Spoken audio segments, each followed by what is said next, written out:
What's up, everybody? Welcome back to Frank's Unsolicited Advice. And today, just me and my wife were having a conversation while she was at work and talking about the message this morning at church and other things that we talk about throughout the week and the day and the month. Just in random conversations we have, we talk about things that relate to certain things. And one thing me and her done had a conversation about is um, blessings. And before I go into any further, this advice is going to be all over the place because it's not going to be just like normally one thing. It's a couple of things that go together to us to get where we got to get to in this message that I'm trying to relay. So we start talking about people in general, like, oh, I want more. If I made more money, I could do this. If I had more time, I can do this. If I had a bigger house, I could do this. If I had this, if I had that. And what we don't realize is that at times, when you're dealing with belief and faith and other things, when you're believing in a higher power and you're just out there trying to figure it out as you move along life, hoping I'm gonna do the right things, but and if I do right, it should come back. So when you're asking for more, you have to see if you're managing what's already been given to you. Okay. Um, for example, you have a house. Well, I need more space. I don't have enough space in my house to do X, Y, and Z, I just need more space. But what about if you manage the space you already have and manage your life in a situation where you can make more space within the space? And maybe when you figure that out, when you learn how to manage that space you have, you get blessed with more space. Because at the end of the day, us asking for more space or us asking for more money isn't going to change the problem that we don't know how to manage what we have as it is, right?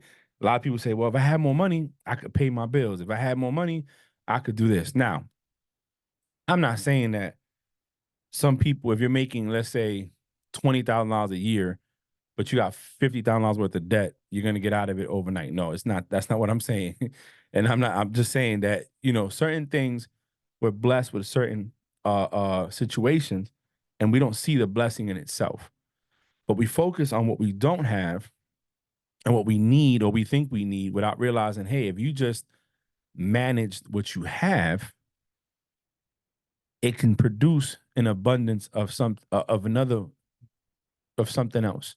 It could give you an abundance of blessings, right?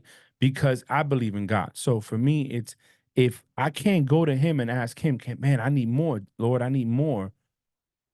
If I'm not even managing properly what I have, what he's given me already. So I'm not showing him, I'm not showing anybody that I can manage more, right? It's like if I'm giving you an allowance, and let's say I'm saying, okay, here, you're going to get for the next year, you're going to get $6,000 extra a month. And it's tax free. It's not even, it's just me helping you out. You do with it as you please. And you're sitting here and you're mismanaging that 6,000 instead of putting it towards your bills and instead of it helping yourself get out of where you're at, investing in savings, you blow it. And then you come back, say, well, Frank, look, I need more. I need more because that 6,000 wasn't cutting it. And I said, but hold on, I gave you 6,000, you didn't manage. So you're saying if I give you another, let's say 4,000 a month extra, so now you're getting 10,000. You're gonna manage it better? Yeah, yeah, yeah. And you're not.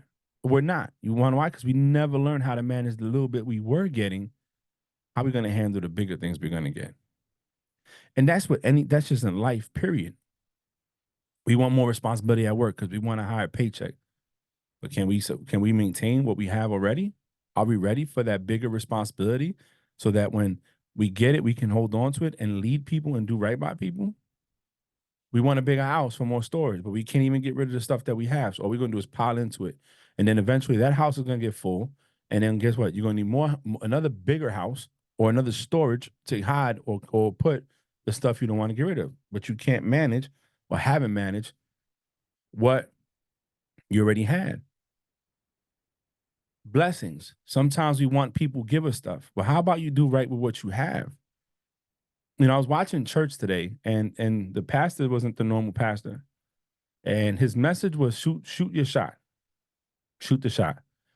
He pointed out last night's game, I guess, of South Carolina versus I don't know who it was. Don't get me a lie to you, but he talks about how the girl messed up and she had a ball she knocked out of bounds, missed 2 free throws, but she kept getting a chance to do right.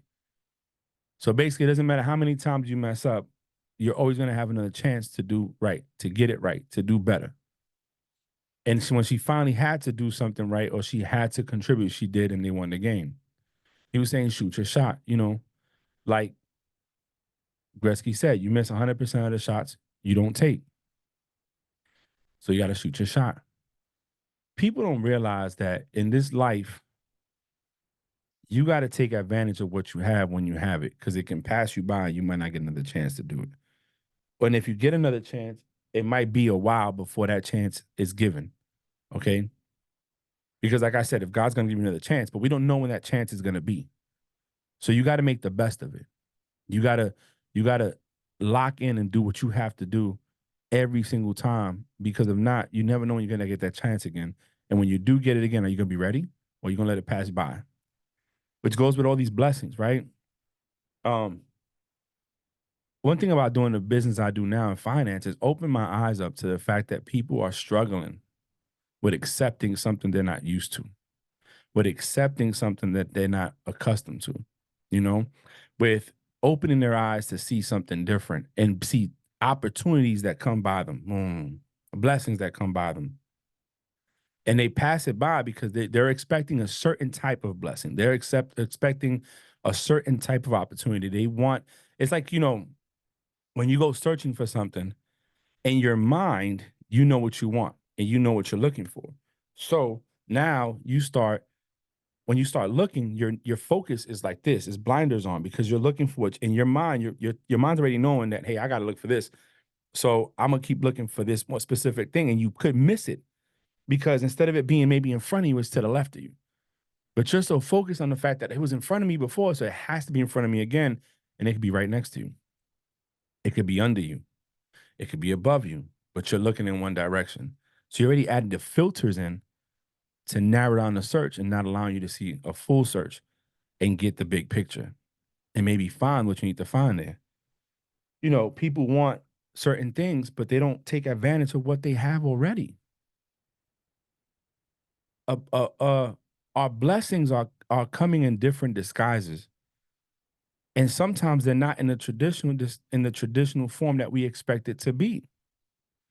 I was talking to my wife and not to say no names. We had sometimes you can,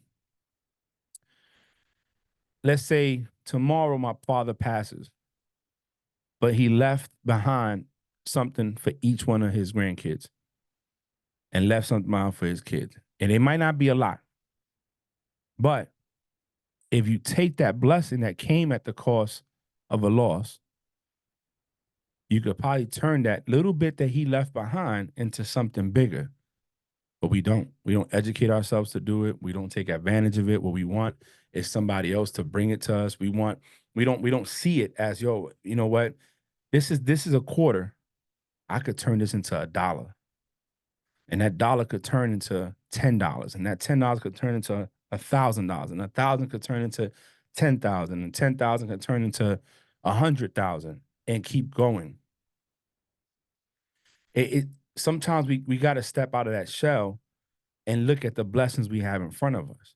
I told my wife one day, I said, how we want all this extra stuff and we can't manage what we have already.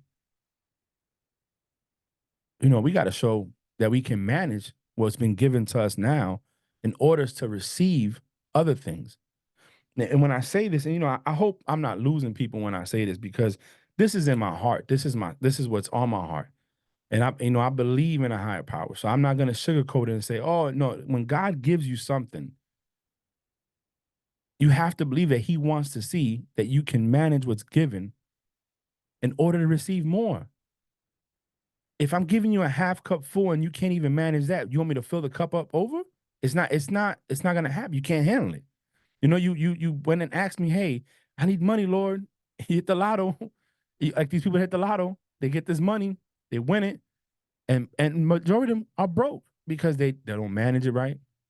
They thought if I make more money and I got more money, I'll be better off. But it introduces other things, partying, drugs, whatever. You start squandering what you built or what you won.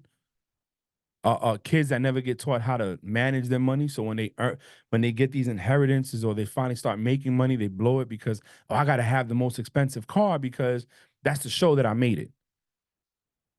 But then you want more blessings. But when you get the blessing, when you get the gift, and you're sitting there and you're like, man, I gotta, I need to make more. Well, how? You didn't manage what was given. So why should you get more? Why should you be rewarded with more when you couldn't manage what was given to you? Why should I why should I give you something that you're looking for when I'm giving you things that you can use to help you open doors and opportunities to gonna put you in the place you want to be in? But sometimes you got to use the shit in front of you to get to where you want to be. You know what I'm saying? Like it's like we sometimes get so wrapped up on where we want to be that we don't look at what we have here that can get us to where we want to be, or who's going to help us get there when we have the opportunity with us. People, oh, I got female friends and male friends, female friends like, oh, I'm trying to find me a good man and this, then, the third, but all I do, is this. My male friends, oh, I'm trying to find me a shorty I could build with. But who are you attracting? Who are you talking to? Where you putting yourself in position to meet someone that's going to help you do that?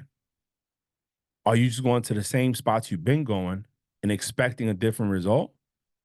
Expecting to magically find as one woman that's going to do something and change everything for you, but you've been going to the same spot the whole time. But you got maybe a membership somewhere you don't go no more. You don't go to this a brunch spot because, hey, I don't want to go alone, but never knowing that maybe you go alone, you sit at a table, there's somebody next to you, and now y'all talking, and boom, you might have met the person you were supposed to meet. Sometimes we don't want to see the blessings because it's not what we want. We think that it's gonna pass us by. It's like that saying, or that it's a joke, or when you're drowning and you're in the ocean floating and you're praying, God send me this, God send me that, and there goes a wooden plank that's floating by. You don't jump on it. Somebody comes by to help you, and you don't take it because God's gonna save you. And finally, you drown and you're in heaven, and you're like, Lord, I was waiting for you to save me. And it's like, oh, I came by, I sent you a wooden plank, I sent somebody to help you out.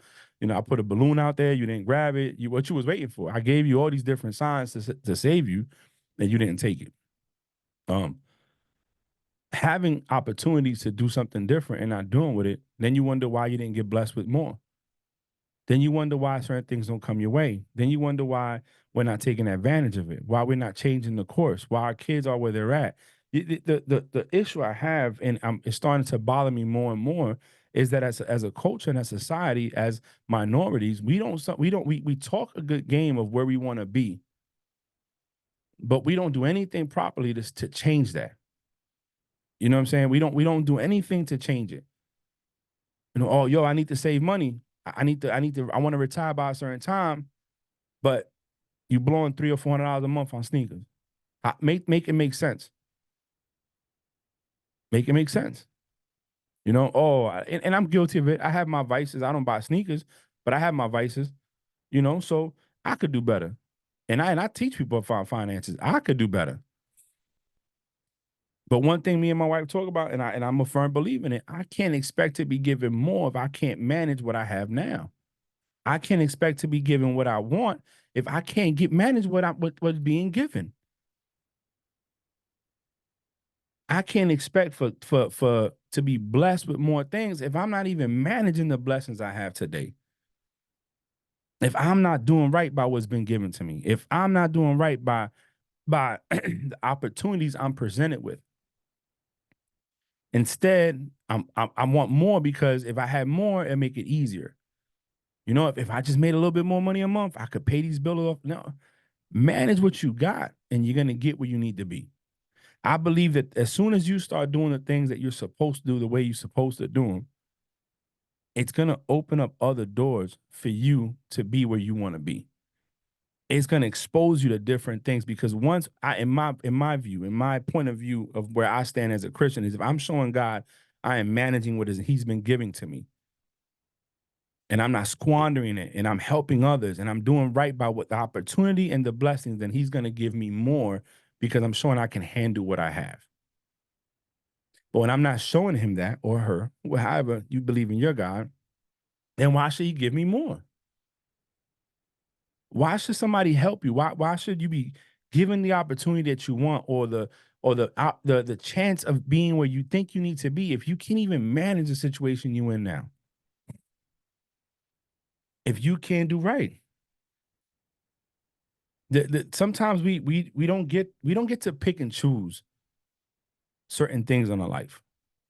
The hands that are dealt, the cards that are dealt in our game of poker in life. We don't get a chance, we don't get a choice to pick the right hands all the time, the right cards. Oh, I want these. We get dealt a hand and we play that hand and we make do with that hand. But if we don't manage that hand, and all we do is complain about how we never get the right cards, we never get a chance like this person, we never do this, we never do that. When there's probably other things we've been given that if we would have just did right by those blessings, by that opportunity, by that chance, by the door that opened that we didn't want to go through because the door didn't look like the door I wanted to go through. It didn't look fancy. I wanted to go here instead of going to this side. It's like sometimes you judge a book by its cover and then you open up the book and read it. You're like, oh my God, this is a dope book. You see a house that's probably outside, not looking updated. It looks a little older, outdated, maybe run down. And when you walk in the house, it's like, oh my God, state of the art, new cabinets, new lighting. But we judge the outside. So because we saw it, oh, no, no, no, I don't want that house. Not buying that one. I didn't want to go inside. You can see another house that's cosmetically looking great on the outside. Curb appeal. People want to walk in it. And you go and you get that one. I want to go to that one. I want to walk in that one. And you see, and when you get in, the inside is horrible. It's outdated. It's not, appealing. But the exposure outside, the curb appeal, the way it looks, it was beautiful. It made you want to walk in until you walk in and realize that it's not as good because you went with the appearance instead of looking deeper. Our blessings are blessings. Our opportunities are opportunities. The way we're supposed to handle our business is how we're supposed to handle it in order to get other things. It's not meant for us to always want more and more and more. We can't manage what's given. I want a bigger house, but I can't maintain the one I have. Oh, I want more money in my bank account, but guess what? I can't maintain what I got. Oh, I want a man to give me this, or I want a woman to give me that, but we can't even manage our own stuff.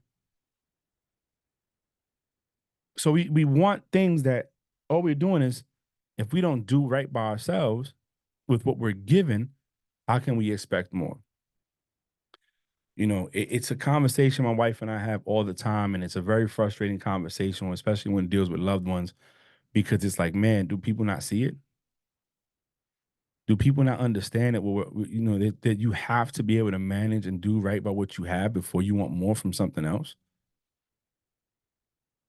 Or I want a luxury car, but you can't even do the maintenance on a regular car on a regular basis. But you can't even afford the maintenance on a regular car, but you want to go get a luxury car because the luxury car is great. It's a status quo. I made it, but you can't afford the maintenance and you can't even take it to the shop in time for the maintenance to be done. We gotta learn how to manage our blessings. Learn how to show that we can handle what we already have in order to ask for more. Show that, hey, I got a 1,500 square foot house and you keep it clean, you keep it organized, you keep it going and maintained. Now I want a bigger house. You know, uh, oh, I want this, but I have this bank account sitting with money and I'm not doing nothing with it to help my situation out even better. Instead, I'd rather blow it here, blow it there, buy trips, buy this. Today's society, everything got to be celebrated. We talk about it all the time. My wife and I had this conversation too. People that get out of debt or people that manage their money better, excuse me, manage their money better, they make a sacrifice in order to get to that point.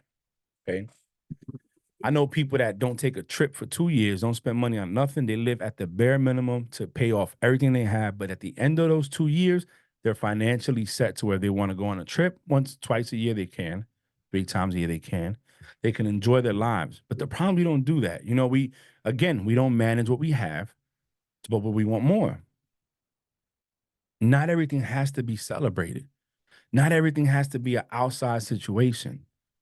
Who doesn't want to go outside and enjoy themselves every now and then? You can, but not everything has to be that.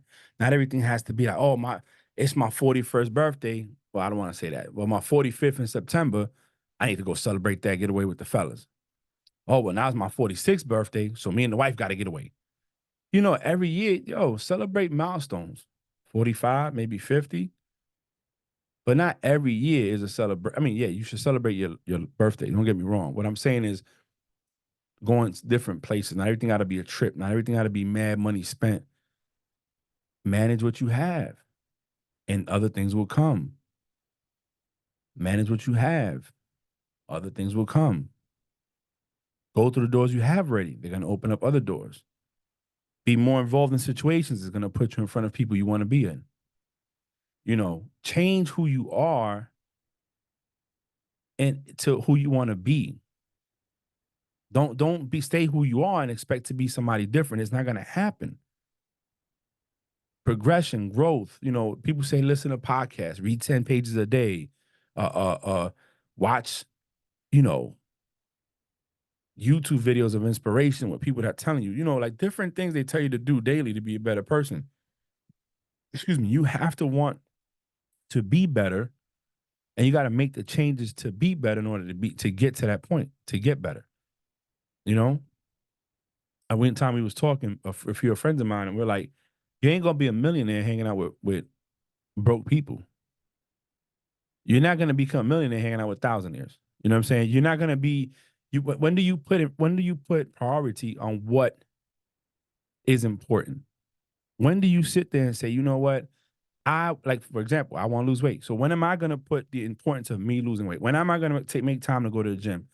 Even if I walk on a treadmill for 20 minutes, once, 3 times, 4 times a week, until I get into a place where I can be walking more on the treadmill, doing more calisthenics.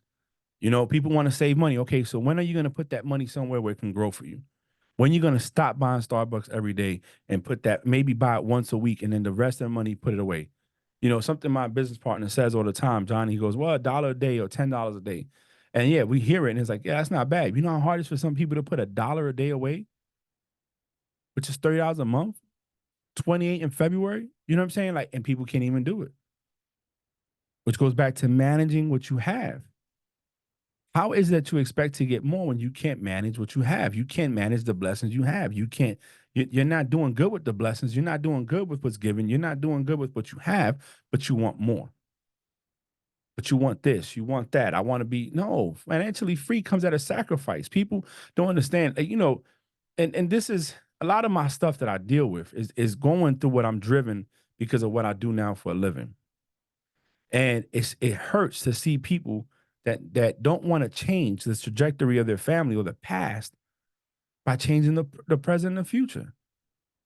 They don't want to change it. They stay stuck in it. And then, you want more, or you want this, or you want that, or you're okay with it. No. Since when was it that it's not a good idea to leave your kids better off than you were? No, I'm not saying make them rich. What I'm saying is leave them with something behind so they can be better off than what they were when we were. Or when my parents left something behind. You see what I'm saying? It's like, when do we change that and make it better? I just want to know, where does it say we can't do that for our kids? Where does it say that we can't be better for our children, do better for our children? People right here, my wife sent me this scripture, and it says Proverbs 13, 22 says, a good person leaves an inheritance for their children's children, but a sinner's wealth is stored up for the righteous. The unplowed field produces food for the poor, but injustice sweeps it away. Whoever spares the rod hates their children, but the one who loves their children is careful to discipline them. I like to go back to that first part. A good person leaves an inheritance for their children's children, but a sinner's wealth is stored up for the righteous. You in scriptures telling you got to leave something behind for your kids. You got to change the dynamics. You got to do this, you got to do that. And guess what? We don't do it. Now I get it. Not everybody listens, believes in God, goes to church. I understand that. I'm not pushing that. But even for my people that don't believe, they believe in something, energy. They believe in positivity and negativity and all this other stuff. So if you whatever you believe in, you tell me where it says that you can stay negative and positive things are going to happen. That instead of looking at the glass half full and managing that, you want more until it runs over. Where not doing right with what you have, but expecting more is going to work out. I just want somebody to explain that to me. You can leave it in my comments and we can talk about it. Because as what I'm seeing and what I've seen, and I'm including myself in it, when we don't manage what we have and we don't do right with what we have, how can we expect more that's going to make it right? Well, maybe what we have is enough. We're just not doing right by it. So that's all I got. Today's message is simple. Manage your blessings, do right with what you have, and more will come to you. Do right with what you live in, manage what you live in, more doors will open up for you. Do right with what you're doing and what you have, and it's going to bring you more blessings and more abundance. That's Frank's unsolicited advice. I hope that you can take some away from this. Bye.